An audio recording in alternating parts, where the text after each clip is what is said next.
Welcome, and thanks for joining us for another episode of Co-Girls on Air, a podcast exploring all things technology, female leadership, careers, education, and topics within the nonprofit sector.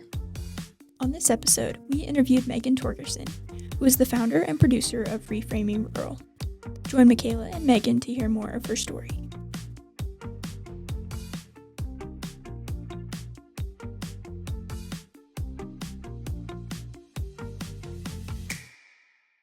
Welcome, Megan. Thank you so much for joining us on the show today. Thank you so much for having me. I'm excited to chat with you. Yeah, I am too. Do you think you could start by just introducing yourself and telling us a little bit about your background and your career?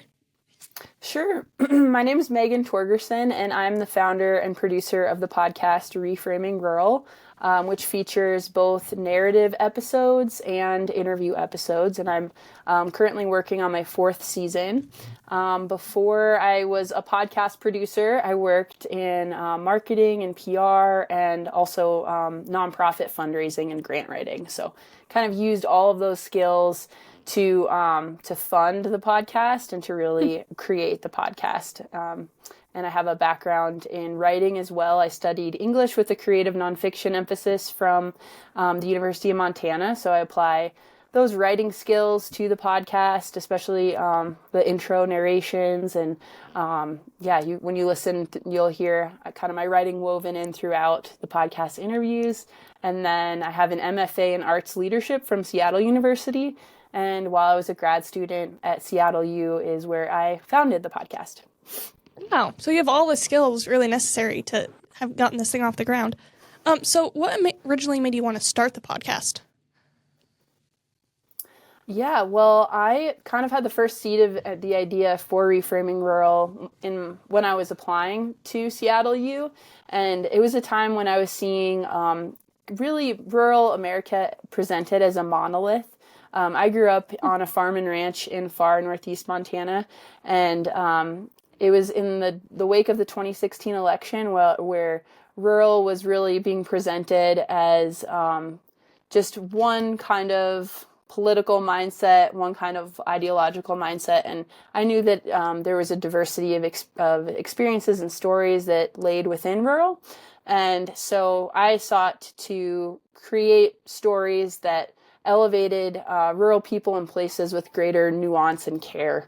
And I landed on a podcast because I like writing, I like interviewing, and I like sound. I'm also a musician as well, so audio kind of lended itself to the stories I wanted to tell. Oh, wow, that's incredible. Do you think you could talk about some of the really interesting guests you've had on the more interview level podcasts? Yeah, I've had a variety of guests. So the first season was dedicated to my hometown. I interviewed, our bus driver, who's also a taxidermist and the mailman. In rural communities, people wear a lot of hats. Mm-hmm. I interviewed some country school teachers, a lady who returned home to Dagmar, a rural homecomer, as they say, who works in the oil and gas industry. And then in the second season, it was in the wake of the pandemic, and I kind of pivoted and did remote interviews on Riverside like you're doing right now. And I interviewed Sarah Calhoun, who started Red Ants Pants, an amazing company based in rural White Sulphur Springs, Montana. And she started the Red Ants Pants Foundation and Music Festival.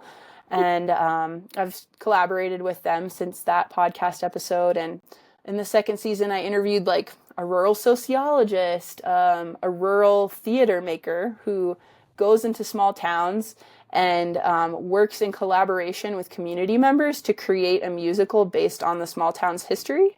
That was wow. A fun one. And she's really proud to say that this is Ash Hansen, based out of Minnesota, that every mayor in every small town has been part of her production. So that was a fun one. And then my last season 3, I interviewed different authors, like Sarah Vogel, who's the farmer's lawyer who helped a lot of farmers during the 80s farm crisis, and Grace Olmstead, who wrote the book Uprooted about an agricultural community outside of Boise, Idaho. And then one of my favorite episodes that I got to do last season, I interviewed the rural sociologist, Dr. Ryan Pilgrim, who wrote the book Pushed Out, Contested Development and Rural Gentrification in the U.S. West. And I traveled to Dover, Idaho, not far from Sandpoint and really not that far from Northwest Montana, to do those interviews and kind of like travel around the small town in here about how tourism and the recreation economy has transformed that community, which was a former timber mill community. So, yeah, kind of a diversity of stories and a lot about agriculture as well recently because I grew up on a farm and ranch. Right. Well, it sounds like you've had an amazing range of interviewees and a lot of different stories. So what would you say surprised you most when you started out hosting a podcast? What surprised me most?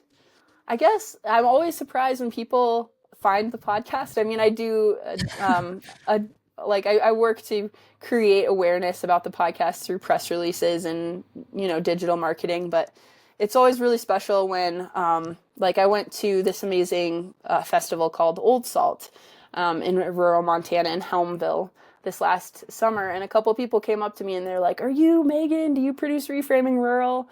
And that's always a surprise and just wonderful to hear from listeners. And like I talked about the rural gentrification episode, I had a listener from Columbia Falls who came up and was like, "I really resonated with that episode, and thank you so much for highlighting stories about communities like mine that are facing these challenges." I guess the impact of the podcast is something that has continued to surprise me. Wow, that's really great. So I guess in your opinion, and now you're experienced as well, what's one personality trait that someone would need to possess to be successful in the podcast industry? Yeah, I guess entrepreneurial and diligent. Someone who's not afraid to try new things and to learn things on the fly. I have had several people come up to me and ask me how do you start a podcast? And I had a few of those conversations, but I honestly just kind of winged it at first and then continued to improve upon it. So I guess less talk and more action. Just try it out. Yeah. No, I love that. Less talk, more action. I guess, sorry, I want to back up because we didn't really touch on this specifically.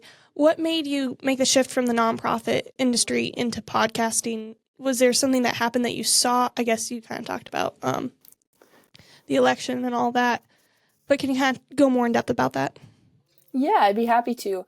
I was working at an incredible nonprofit when I was living in Seattle and going to grad school, and had the possibility of continuing on there after I graduated. But Reframing Rural was my thesis project, and it was really just starting to take off. And I was kind of curious, what if I spent my time fundraising for this project and building an audience for this project instead of the nonprofit that I was working for? And I ended up taking out some more student loans and giving it a shot. And, I got my first grant from the Seattle Office of Arts and Culture.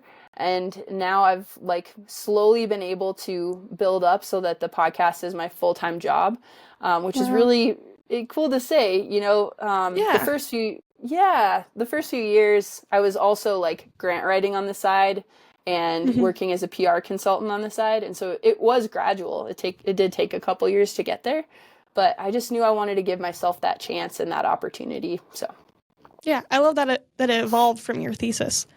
So maybe could you talk about what a day in your life looks like now? Sure. Well, today I was working on a keynote speech that I'm delivering for Serve Montana, which is a conference in Helena for AmeriCorps. And then I'm going to be preparing for an interview that I have, a remote interview with a rancher for my next season, which is dedicated to family farm and ranch succession stories across the state, as a lot of farmers and ranchers are aging. And then there's a big transition of land and of properties to the next generation, and that's a big concern. So yeah, it's kind of it's a mix of pre-production, which is what I'm in right now for the next season, preparing for speaker engagements. Luckily, I already had this new season fully funded. I'm making it in collaboration, with a nonprofit, Win It Aces, and so sometimes I'm doing a bit of fundraising and production, but right now I'm in a great spot where that's kind of done for the season and I can fully focus on the podcast production. Oh, yeah, that's really great. So we've talked a lot about your interview podcast. Can you talk a little bit more about your narrative versions too? Yeah, happy to. So the story that I did in Dover, Idaho about the book Rural, pushed out rural gentrification and contested development in the U.S. West. That's an example of one of the narrative podcasts that I did. That episode, I think, took me like the longest time that I've ever spent on an episode, about 120 hours. Oh, my word. Yeah, which didn't include like reading the book or traveling to Dover, but basically for those episodes, I do a ton of research.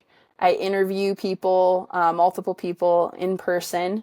I typically, like when I go on a reporting trip for a narrative episode, I'll spend one day kind of like interviewing the person, shadowing them. So we'll have a sit down interview and then I'll kind of shadow them with a recorder in tow.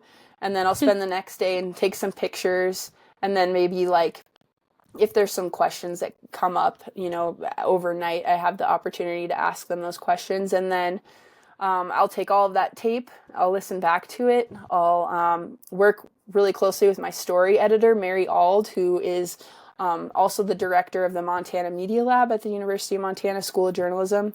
And so we meet kind of before I do the reporting and after. And then I create a storyboard that I share with her, and we meet and I'll talk through what I think the story will look like. And then I'll create kind of a rough draft where it'll be like my narration and interview clips and a little bit of sound design mixed in. And then Mary will look at it. And then I also have an audio engineer. So it's kind of cool as the podcast has progressed. I've added an audio engineer and a story editor. And then once Mary has looked at it, and I do fact checking with typically one guest who I've worked really closely with for that episode, then I'll send it off to Aaron Spieldenner with Hazy Bay Music out of Seattle, Washington, and Port Townsend, Washington. And then he creates original music for the podcast. Wow. And adds sound design elements and mixing. And he studied music composition for film at Berklee College of Music in Boston and is just an incredibly talented musician and composer and audio editor. And then he puts the final touches on it, and then I upload it and do the marketing for it and hope that people like it. No, that's great. And it sounds like you've got a great team working with you. Do you have a preference in between the narrative and the interview episodes? I really love being able to immerse myself in a town or a person's story like the narrative episodes afford themselves to. Mm-hmm. This season I'm going to be doing a couple narrative episodes, and then I'm going to be trying something a little bit different with the interview episodes where I'm going to, we're calling them narrative-inspired interview episodes, where I'll be kind of chopping up the interviews that I'm doing and narrating throughout those episodes as well. And so the difference, I guess, is those interview episodes, they'll be mostly taking place remotely. But I'm going to try to give them kind of the writing treatment that I do for the other episodes. And that idea came from Mary Ald and the podcast search engine, which she recommended, and kind of going to try a different format this season. Very cool. Nice to switch it up, especially now that you're in season 4. So how do you decide who to interview or what stories to go after? What's kind of your process with that? Yeah, that's a great question. Well, this season that I'm producing currently on Farm and Ranch Succession, I was approached by the nonprofit Win It Aces about doing this season. So that was a really unique collaboration where I'm working in collaboration with their team to identify the farmers and ranchers to highlight for the season. And then for the last season, season 3, it was kind of just things that were on my mind and that I was seeing in my rural community and in others. So rural gentrification, as I mentioned. I also shared a narrative episode about my family's farm and ranch succession. So my dad retired a few years ago, and I interviewed him about that and my sisters. And then regenerative agriculture was a theme that came up in the last season as well. And then I have the first episode of season 5 already funded, and that's going to be about the experience, of parenting in rural communities and of childbirth. I just had my first child, who's celebrating, congratulations. Thank you, his first birthday in a couple of weeks here. So I kind of just wanted to highlight the experience of rural motherhood and rural parenting, and so that's going to be the focus on season 5, and childcare in rural spaces too, which is a big topic. Yeah, no, and that's incredible that you can tie it back to your current life as well. Yeah. So you said you loved immersing yourself in the town and the different stories. Do you have another favorite piece of your job? Because there's so many aspects to it. I really like the fundraising piece. It's always really exciting when I get to develop relationships with funders, or I've spent so much time on a grant application and then I get the grant, and I don't always get the grant, but it's a really great learning experience too when you don't, and you can go back and be like, how could I do this better? Mm-hmm. So I like the networking piece within the larger podcast and within fundraising, and I'm kind of weird and actually like the fundraising piece, but I don't know. Some podcasts use more ads, and I've gone the grant approach, and I feel like that's a good fit for my skill set. No, that's great, and it makes sense because that's your background. Yeah. So just kind of as we wrap up here, what's one piece of advice you'd give to somebody starting a podcast maybe, or thinking about it? Yeah, I would recommend having an episode that you can use if you're like looking to get funding, for instance. Having an example that you could share with funders of, this is something like what I'm going to create a whole season based off of. I would recommend having kind of your whole season mapped out. Like, what are the big themes or takeaways that you want your audience member to have after listening through the season? And then finding guests who can really respond to those questions. And I guess don't be afraid to ask questions of, like, maybe a podcast that really inspires you, or, someone you're really interested in interviewing. I think it's really exhilarating when you get yeses from people and have inspiring conversations with people. So just go out there and give it a shot. Oh, yeah, that's wonderful. So you have a new season coming out. When is that coming out, and where can people find it? Yeah, so I'm currently in pre-production, and then I'll be editing over this summer, and the trailer is set to launch in August, and episodes will start dropping this coming fall. And I have a little teaser that's on my Apple Podcasts and Spotify, and basically anywhere you can find podcasts that you can listen to right now to kind of get a little glimpse of what's to come. But yeah, please subscribe and follow on Apple Podcasts, Spotify. I have over 30 episodes already, so there's a lot that you can listen to that's already out there. Wonderful. Thank you so much. Any last thoughts before we end here? No, thanks so much for having me on. I think it's great what you're doing, and it's so inspiring to hear from other entrepreneurs, and thanks for the opportunity to share my story with your audience. Of course. Thank you so much. Thank you for listening to this episode. Next week on Co-Girls on Air. My first language is Spanish, but learning English was pivotal in my career. Oh, I'm sure. So when I started my career, I had pretty basic English. I could read, but I couldn't communicate. But working for a multinational, I soon realized that I needed to learn English to be able to advance. So I spoke to my manager at that time and asked him for support. And I had the company to pay for private lessons. Oh my goodness. That was the first thing. So by learning English, I was able to come here and attend trainings in the U.S. with other engineers.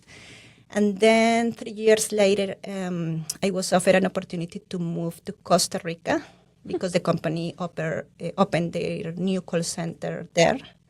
So I moved there. So I needed to work with the local engineers, but I also had to talk to the engineers in the U.S. And also to the leadership team here. So being able to communicate with them was key to performing that job.